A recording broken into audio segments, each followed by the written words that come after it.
Guys, it's Nay and I'm back with another video. I just wanted to let you guys know that living in your head does not mean something is wrong with you. For the longest time, I think I was insecure because I knew that I experienced life differently. Like literally the way my brain worked, I just knew that it was different than majority of people. And by different, I mean, I live my day-to-day life since I was a child. I've lived like this since I was born, thinking thoughts in my head like all the time. And you find it surprising, but not everybody does live that way. Some people don't live where they're just thinking and thinking and thinking. Like, I'm constantly connecting points. I'm always trying to figure out how I could do things to make my life easier. Just my brain just doesn't shut off. It goes from here to here to here to here all day long. And I used to think something was wrong with me. You know, when I was little and I'd be in a group with a group of people, sometimes I'd be wondering, like, I wonder what they're thinking while this person is talking, or what they're thinking while this person is talking. And sometimes they're not thinking anything. They're just like, I don't know, like just chilling. But my brain was just super curious, and it still is. It's still very curious. But I've learned that that is actually a superpower. What that amount of curiosity means that you do a extra level of observing things. And whenever you observe so many things and you're able to connect dots, it can be a superpower rather than something to be ashamed of. So for example, instead of like feeling like you're so different, you could feel like, oh wow, I'm just very creative. I care to learn, I care to think, I care to, do different things. Because I think so much and thoughts are constantly running through my brain, every day I have a TikTok or YouTube video idea, and it's not hard for me to find one. I don't have to literally sit here and be like, what can I talk about? What can I talk about? What can I talk about? Because while I'm going through my day-to-day life, I'm literally having epiphanies every single day of my life, darn near. Like, I'm always thinking of something. I'm always thinking of a way to better my life. I always want to become a better person. And I've noticed too, another thing is when you live life like that, like when you're constantly striving to be a better person and everything you do is just to get to the next level and you're always trying to unlock and figure things out, sometimes people will think you're a know-it-all. And they feel that way because the way your brain works, you cannot help but like be curious and to learn about things. So sometimes whenever you're having conversations with other people who don't, do what you do with your brain, you have the same kind of brain as you. Whenever you add it into a conversation, sometimes they feel like you think that you know everything. And, sometimes it can make you shy away from speaking. I noticed that with like my friends from where I used to live. I used to like try to shy away from speaking sometimes because I always felt like if I spoke, they would think that I thought that I knew everything. And turns out like some of them actually did think that. I came to find out that they thought that because I overheard one of them speaking. And I feel like I already knew it deep down, but that confirmed it for me. And even finding that out, hearing that made me like shy away from who I was in a way. In a sense, it made me not want to post videos. It made me not want to post videos anymore, post talking TikToks. It made me feel like everybody was looking at me as if I thought that I was better than everybody else because I had so much to offer with my brain. Now that I surround myself with other people who are wired that way, and if you don't know a word for it, you might be neurodivergent. If you've never took that into consideration, I would recommend you watching videos if you like relate to me insanely while hearing me speak about this.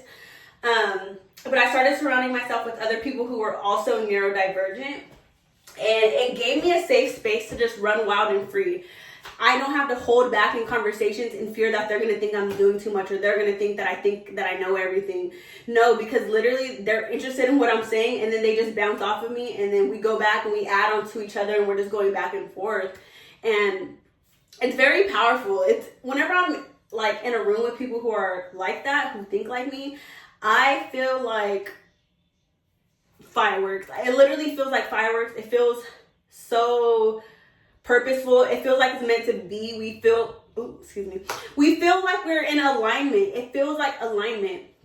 And I noticed that like when you're neurodivergent or when your brain is wired differently, sometimes you have this sense of uncomfortability when you're around people and you can't pinpoint why. You're just trying to figure it out. Why don't I feel my safest here? Why don't I feel normal here? Why don't I feel comfortable here? Why don't I feel like I'm thriving whenever I'm right here? And chances are it's because you are not in alignment with those people or places or things. You're not in alignment. It's forcing you to mask. It's forcing you to behave in a way that you're not meant to behave, because you have to minimize yourself and, you know, shrink yourself and make yourself smaller in order to fit their standards. Because if you were to express yourself fully and share all of your thoughts and share all of your opinions, they would literally think that you're trying to take over a conversation, or you're doing too much, you're thinking too much, you're too sensitive, you're too intimate, you're too, you know, locked in. I don't know.